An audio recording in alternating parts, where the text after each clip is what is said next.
Collard greens and black-eyed peas. Many of us grew up eating the combination on January 1st, hoping that it would bring us money and luck in the new year.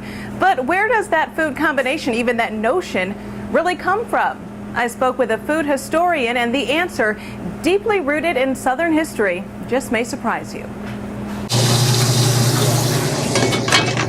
This is for the peas, and these are for the collards. I already prepared my spices and everything in there. Richard Lockett has been cooking for a long time. As the head chef at Mima's in Macon, he knows a thing or two about soul food and Southern food traditions. Things like eating black-eyed peas and collard greens on January 1st. Well, it's an old slave tradition. Really, that's what it is. Dr. David Davis is a Mercer University English professor and food historian. I think when we're eating peas and greens on New Year's Day, we're actually doing something that is fundamentally Southern, but we're perpetuating a practice that is ultimately embedded in the culture of slavery. The food ties to the time period are well documented.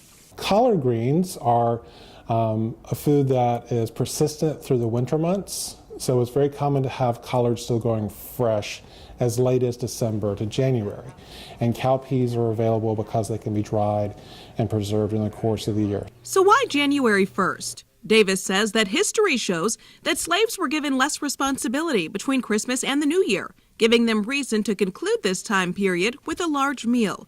But there's also another theory. And I think this is the more compelling reason, is January 1st, for many families existing under slavery, will be the last time they would be together as a family for months.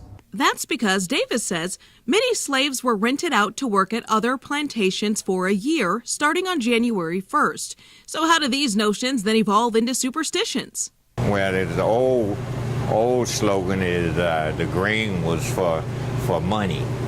You cook the greens for money. For the peas are for pennies. So it takes pennies to make dollars. So this is all I heard coming up. It comes handed down as a tradition, passed in oral tradition from family to family, and it gets detached from the culture of slavery, where some historians and food scholars think it originates. And from there, the tradition spreads across cultures from past centuries to today. For most white families through to the late 20th century, African Americans would be performing the essential food labor.